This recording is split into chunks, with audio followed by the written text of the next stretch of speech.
ایک ہوتا ہے کہ جیسے شادی بیاہ کے اندر آپ نے خرچ کیا، اس میں بھی ایک تھوڑا سا اعتدال رکھنا چاہیے۔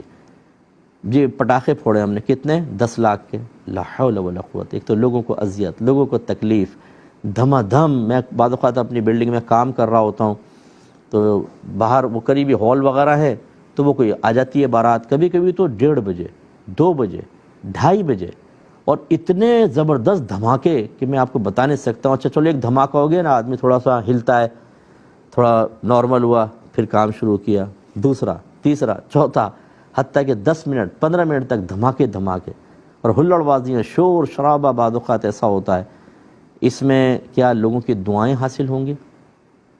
بد دعائیں۔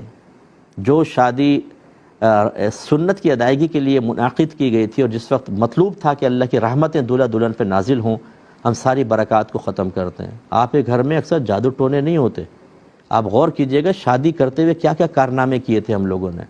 ان کی نحوستیں، لوگوں کی بد دعائیں، ان کی دل آزاریاں، مریضوں کو آپ تنگ کرتے ہیں، سوتے ہوئوں کو جگا دیتے ہیں، بچے اڑ جاتے ہیں تو صبح ڈیوٹی پہ ماں باپ نے جانا ہے، وہ ساری رات نہیں سوتا، ان کو ڈسٹرب کرتا ہے، تو آپ کو انعام ملے گا آخرت کے اندر۔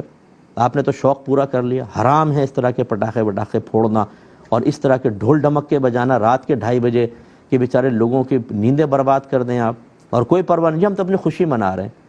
میرے ایک جملہ یاد رکھیے گا، جو خوشی لوگوں کو دکھ دے کر، غم دے کر، ان کے دل توڑ کر، ان کو تکلیفیں پہنچا کر حاصل ہوں، یہ خوشی آپ کو کبھی راس نہیں آئے گی، یہ تباہ کرے گی آپ کو۔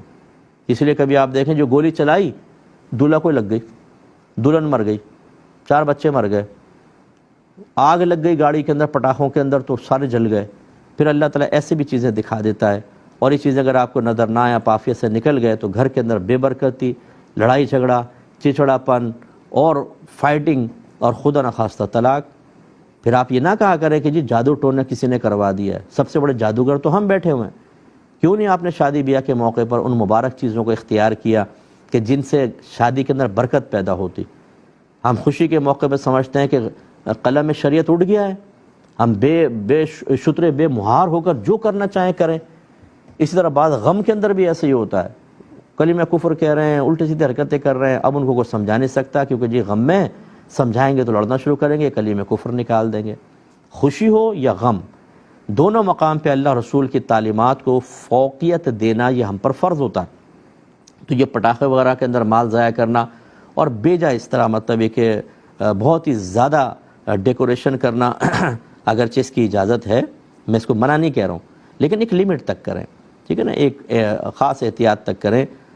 بس ٹھیک ہے، آپ نے بلڈنگ کو سجایا، آپ غور کر لیں کہ اگر اسی طرح کی تھوڑے سے کم درجے کی ہم فرض کر لیں 25,000 50,000 میں کر سکتے تھے، تو پھر 2 لاکھ 2.5 لاکھ 5 لاکھ 10 لاکھ تک لے جانا یہ مناسب نہیں ہوتا۔ آج ہماری صورتحال ہے، گھروں میں کھانا نہیں ہے، غریبوں کی بچیوں کی شادی نہیں ہو رہی، ان کی دماغ کی رگیں کھنچ رہی ہیں، لڑکوں کی شادی نہیں ہو رہی۔ ایک لڑکے نے کہا مصطفیٰ ہر جگہ آپ لڑکیوں کی ترغیب دیتے ہیں کہ جی بچیوں کی شادی، بچیوں کی شادی، کبھی لڑکوں کا ذکر بھی کریں۔